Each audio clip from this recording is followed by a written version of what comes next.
కొద్ది మందితో కూడా జయమిచ్చే దేవుని స్తోత్రముడు మనం చదువుకునే వాక్యం సమూయేలు మొదటి గ్రంథము 13 అధ్యాయం 21 నుంచి 14 అధ్యాయం 3 వరకు.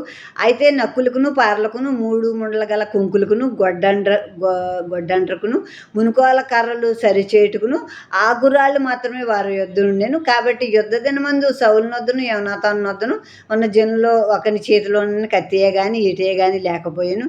సౌలుకు అతని కుమారుడైన యోనాతానుకు మాత్రం అవి ఉండెను. ఫిలిస్తీన్ల దండు కావలి వారు కొందరు మిక్మాషు కనుమకు వచ్చిరి.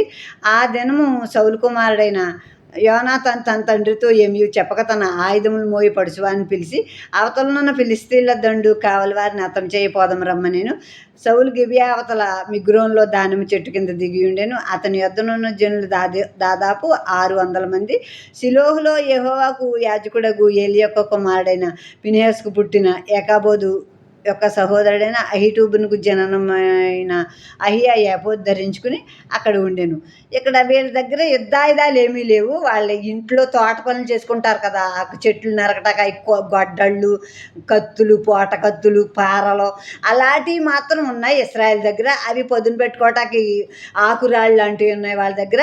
ఇప్పుడు కత్తి ఈట, యుద్ధానికి పట్టుకెళ్ళవలసిన కత్తి ఈట మాత్రం సౌలు కుమారుడైన యోనాతాను దగ్గర మాత్రమే ఉన్నాయి. ఈ ఫిలిస్తీన్లు మిక్మాషులో ఆ కనుమ యొద్దకు వచ్చారు.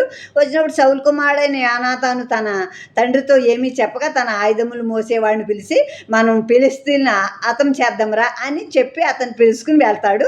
ఇప్పుడు ఈ సౌలు ఒక మిగ్రోన్ అనే చోట దానిమ్మ చెట్ల తోట దగ్గర అక్కడ దిగి ఉన్నాడు. యుద్ధానికి ఎప్పుడు తలపడతానుక అన్నట్టుగా సిద్ధంగా వారు అవతలేమో కొండకు అవతలేమో వాళ్ళ ఫిలిస్తీన్లు ఉన్నారు, కొండ అవతల వీళ్ళు ఉన్నారు. ఉన్నప్పుడు షిలోహులో యాజకుడిగా ఏలి ఉన్నాడు కదా, మనం ఈ గ్రంథం ఫస్ట్ నుంచి చదువుకుంటే తెలుస్తుంది ఏలి గురించి. ఆ ఏలికి ఫినెహాస్ అనే కుమారుడు ఉన్నాడు. అతనికి ఏకాబోద్ అనే కుమారుడు. అదే ఫినెహాస్ చనిపోయే యుద్ధంలో మందసం పట్టబడిందని ఫినెహాస్ భార్య వినగానే తన గర్భవతిగా ఉన్న ఆమె బిడ్డను కంటూ ఏకాబోద్ అని పేరు పెట్టేసేసి ప్రభావం పోయింది ఇశ్రాయేల్లోంచి అని అర్థం. ఏకాబోద్ అంటే పెట్టేసేసి ఆమె మరణించింది. అది ఈ గ్రంథమే 4వ అధ్యాయం 21లో ఉంది. ఈ ఏకాబోదు సహోదరుడు అహీటూబు కుమారుడు అహియా. ఇతడు యాజకత్వం చేస్తున్నాడు మందిరంలో. అప్పుడు ఇతడు ఏఫోదు ధరించుకుని అక్కడ ఉన్నాడు. ఇప్పుడు యోనాతాను ఫిలిస్తీన్ల దండులోకి వెళ్ళాలంటే ఒక కొండలో అవన్నీ దాటి వెళ్ళాలి. అవి పాక్కుంటూ అవతలకు వెళ్ళటానికి అతడు ఉన్నాడు. ఇవతల కొండ ఆ కొన పేరు బొస్సేసు, అవతల కొన పేరు సేనే. బొస్సేసు అంటే ప్రకాశం, సేనే అంటే దేవదారు చెట్టు అని అర్థం అన్నమాట.